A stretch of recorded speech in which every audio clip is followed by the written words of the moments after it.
Dr. Cusin, how can you tell if your doctor is in it for the love of your care and the care for your welfare, or the care for the next boat payment? Doctors are in it for the money. It's true, it's sad, but there's something more interesting. Many physicians are cynical, and they are going to literally know that they're ordering things for you that you don't need, but still fills their wallets. But the more interesting and the more nuanced issue is most doctors are ordering tests for profit, and they don't even know it. They're completely unconscious of it, and it's called being money primed. All doctors are money primed. We came out of school with severe debt. As trainees, we were paid very, very little, and yet we were surrounded by our teachers, our mentors, who were loaded, and they took us to their homes and their beautiful cars and told us about their great vacations, and there's always a promise of money to come. And so when we get out of training, it's time to get ours, but we don't think about it. Money isn't in most doctors' brains. It's in our blood. It's in the breath we take. It's so much part of what we do. That's what we train to do. That's what we like to do. That's what gives usually good results. But sometimes it's not in your interest, and sometimes unconsciously it's for the doctor's profit. So a doctor can have a completely full heart, but the doctor is still unconsciously, and all are, thinking about full wallets at the same time. And that's the interesting thing. Doctors work for profit. And when they work for profit, the more they do, the more they make. And the more they make, the happier they are. That's just the world, and there's no getting around it. Medicine's a business. And it's interesting, though, that you separated the word greed from money primed, and Yes. it does sound like a different word. It's far more complicated, and it's very difficult to tell if a doctor is ordering something out of their interest or your interest or some combination of the two, because even the doctor doesn't know. And so the doctor is completely honest and looks totally at ease in the recommendation that they're making. But somewhere in the background, we're all money primed and we're all thinking about money, especially now when the government is threatening us with fee reductions and increasing restrictions on what we can do. Doctors are extremely conscious about what they're ordering, and it's very important for patients to be conscious of what they're saying yes to. If a doctor owns a CAT scan or has an interest in a CAT scan, you're 4 times more likely to get a CAT scan. And that's not an innocent thing, because CAT scans give you radiation, and 2% of cancers in this country are caused by x-rays, the radiation that people get during x-rays. And so it's important to understand the motives of your doctors, but sometimes it's hard to see them. I think it's safe for patients to always assume it's there, and they can question it without being unduly,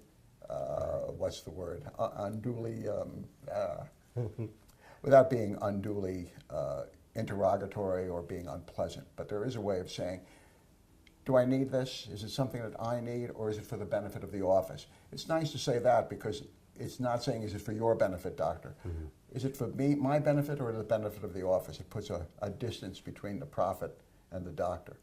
Well, of course, things are, I don't think the Chinese have it licked as far as medicine is concerned over the U.S., but they'll send someone for a test, it's $32, and for us, it's $1,600. Throughout the world, medicine is 1/3 the price, better, and doctors aren't paid for what they do. They're given salaries with some degree of incentive. And so those systems tend to be better. And a lot of people don't like the fee-for-service idea, because it tends to make more care, more profit in a time when this country can't afford it. All right. And I'm sure you have plenty more to say about that. Once again, he wrote the book on it. So you can log on to read more with Dr. Cusin or interact with him. And that's at cnyhomepage.com. It'll link you right to the medical advocate and right to your homepage. Dr. Stephen Cusin, thank you very much. Joey, good to see you.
Dr. Cusin, my doctor just told me I'm a walking, ticking time bomb.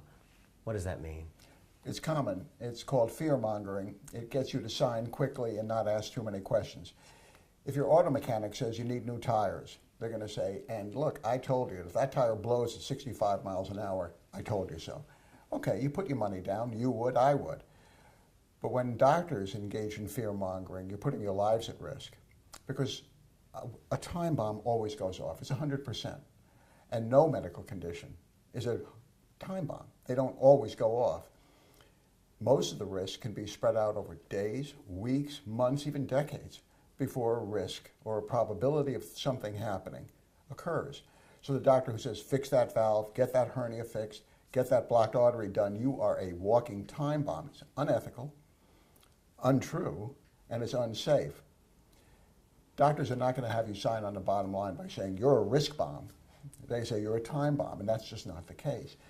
But it's the way that doctors get people to do things that they think is right, but they want to make it quick, fast, and easy by, frankly, scaring them. And it's called fear mongering. There's a numerous amount of medical conditions, but a couple of things that come to mind that always sound so scary, so terminal: pancreatic cancer, esophageal cancer. Those aren't your time bomb situations? If a doctor wants to do a CAT scan and they want to do the money, if they want to get the money that comes from a CAT scan, they're going to say, you have friends who've had pancreatic cancer, you don't want to get that. If you get it, you're a walking, ticking time bomb. You're going to sign up for the CAT scan. If the doctor does surgery and you have a hernia that's elective, they're going to say, that hernia, if it obstructs, you're going to come here with 10 feet of dead bowel. You're a time bomb. That's not true. It may happen over decades, maybe 2 or 3% a year, and maybe you want to do it. Maybe it's the right thing to do, but you have time to learn before you leap, time to learn about the condition, learn about the risk, learn about the probability of things happening, and your desire to take the risk for something that isn't bothering you. There is no such thing as a time bomb. So that should be, that phrase should be a red flag. That's a red flag. You can keep the mechanic, but you ought to dump the doctor. And you know, when it comes to our cars, if they tell me my timing belt's about to slip off, of course, I don't want to be going down the interstate and see that thing happen. I know I'm going to be on the side of the road, and we take it much more seriously when it's our own bodies. Yes. So, and, you know, when you have to get a timing belt, it's money, okay. But when you do something out of fear in the medical arena, it's risk, bad results, and there's no going back for a second take. and the first thing we go to our family, we go to our friends, maybe people who've suffered a similar condition. But the neutral field would be a shared decision, right? Learn about it. There are statistics, there are things to see, there are graphs, easy ways to determine the risk of something happening to you. For any condition, there's always time, except of course emergencies like trauma. But even in trauma, there's always the questions you should ask. But when it comes to routine things, and almost everything in medicine is routine, elective, advised, there's time, and you should never respond to a doctor who's inspiring fear instead of trust. Just a personal note, you talked about being a time bomb, but you also talk about your practice here where you don't even have clocks on the walls. Right. No clocks, no time So bombs. that might be a great time for a shared decision.